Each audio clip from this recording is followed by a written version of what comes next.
Many people ask if whether God exists or not, whether ghosts exist or not. Basically, the question is very scientific, nothing wrong in that. But we know that beyond the microscope, before and after the microscope, there are organisms which are not visible to our microscope. We have planets beyond our telescopes which are not visible to us. We have a color spectrum of infrared and ultraviolet.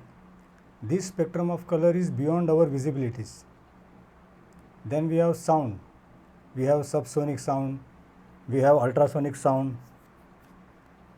Now the basic thing is sounds which we cannot hear. Whales can hear, dogs can hear. So there are many sounds, many colors which we cannot see, which even our instruments cannot see. They are beyond our instruments. So if we can't see anything or if we can't hear anything, it is our instrument's limit. It doesn't mean that it does not exist. For example, while we are reading silently, we can hear ourselves reading. Or supposing if someone is talking to himself, like in movies we can hear voiceover. So when I am talking to myself or when I am thinking, I can hear myself.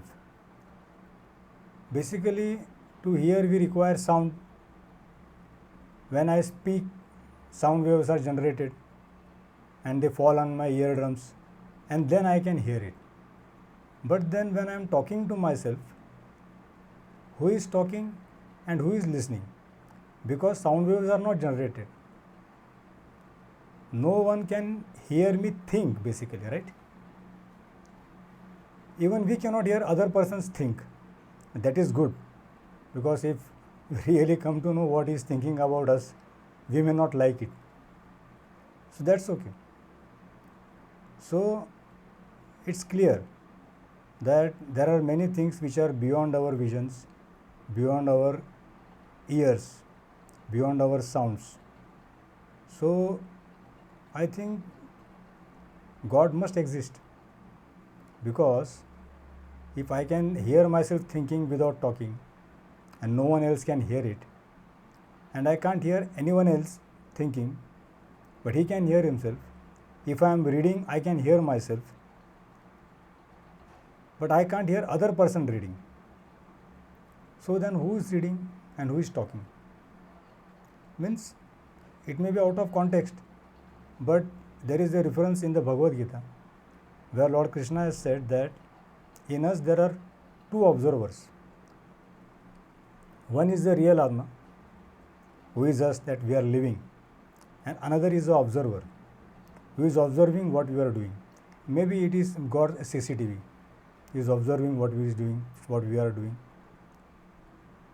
and then recording so that he can show it to us when we will deny that we did not do this in our life, we did not do that in our life. So this can be a very big discussion, but to cut it short, if you understand that absence of proof is not proof of absence. Only because we can't hear, we can't see, doesn't mean it doesn't exist. It means our vision is limited, our hearing is limited, even our instruments are limited.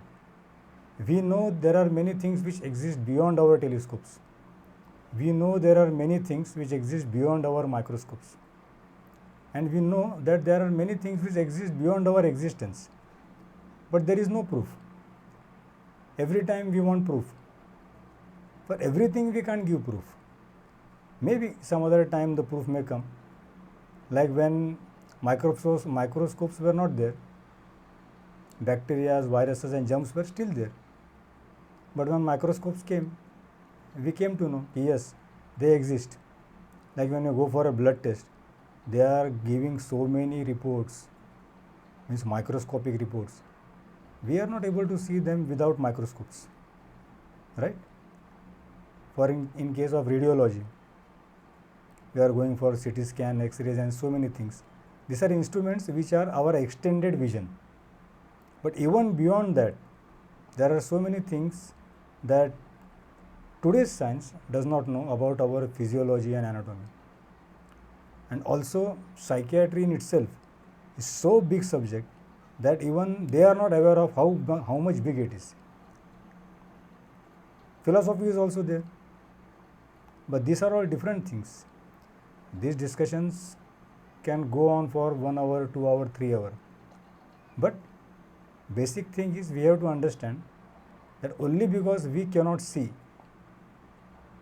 doesn't mean it doesn't exist. It may or may not exist. Maybe tomorrow we will have extended vision. Maybe tomorrow we will have many other instruments which can see all these things. But currently our vision, our hearing, our science is limited to whatever it is. Tomorrow it will grow. When we went first time on the moon, the whole mankind was excited and they thought in a matter of 10 years we will colonize moons.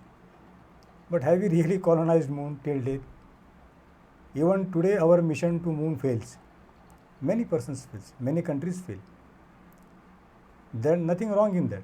But what I am trying to say is, after so many years of going on the moon, we have still not been able to colonize the moon. What does that mean? That our intelligence is limited. And we took nearly 20 years, means 2020 years to achieve this progress. And it will take another 2000 years, I think, to achieve more progress.